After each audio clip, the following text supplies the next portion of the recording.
Hello guys. तो आज समझते हैं कि एग्जामिनर का माइंडसेट क्या होता है जब आपका वो आंसर देखता है। स्टूडेंट्स मुझे कई बार बोलते हैं कि सर करंट अफेयर्स अगर मुझे कवर करना है तो क्या मैं ये एक मैगजीन है ये पढ़ लूं, ये मैगजीन पढ़ के मेरा करंट अफेयर्स क्लियर हो जाएगा, कवर हो जाएगा।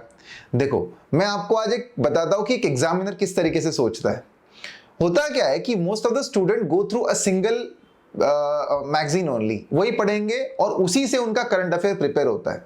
बट वो ये भूल जाते हैं कि जो इजी वे आउट उनको मिला हुआ है करंट अफेयर्स प्रिपेयर करने के लिए, ये easy way out 99% student follow कर रहे हैं और वो भी वही नोट्स पढ़ के चले जाते हैं। तो भाई सबके पॉइंट से अगर सेम होने वाले हैं हर क्वेश्चन के लिए, तो कलेक्टर किसे बनाया जाए? सबसे इंपॉर्टेंट, अब आप खुद ही देखो, एग्जामिनर के जगह पे बैठ के देखो। एग्जामिनर को हर दिन कम से कम 50 से 100 कॉपीज चेक करनी है। अब पता चला कि उन 50 से 100 कॉपीज में सबने सेम पॉइंट लिखे, वैसे कि वैसे पॉइंट लिखे, तो एग्जामिनर का एक मेंटल हैबिट वो हो जाता है कि वो सबको एक एवरेज पॉइंट देके आगे निकल जाता है।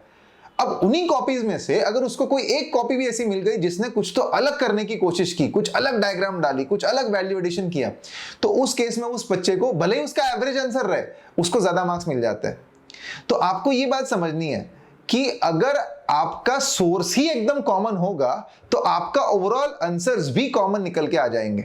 मैं ये नहीं कह रहा हूं कि आप मैगजीन ना पढ़ो, but the most important thing you need to understand is read your newspaper properly।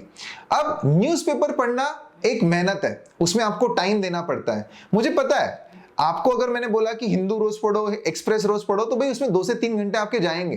But ये बात समझो कि वो इंपॉर्टेंट है क्योंकि उसमें आपकी एनालिटिकल थिंकिंग डेवलप होती है।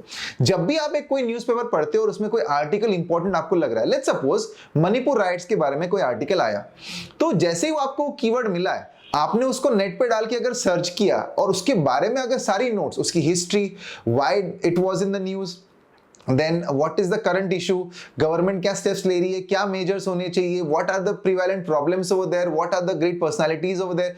तो ये चीजों का अगर आपने एक नोट्स बना लिया ना, तो वो आप कभी नहीं भूलोगे। और उसमें क्या होगा कि आप अपने खुद के बहुत सारे पॉइंट्स ऐड कर सकते हो जो आपके जनरेटेड पॉइंट्स रहेंगे।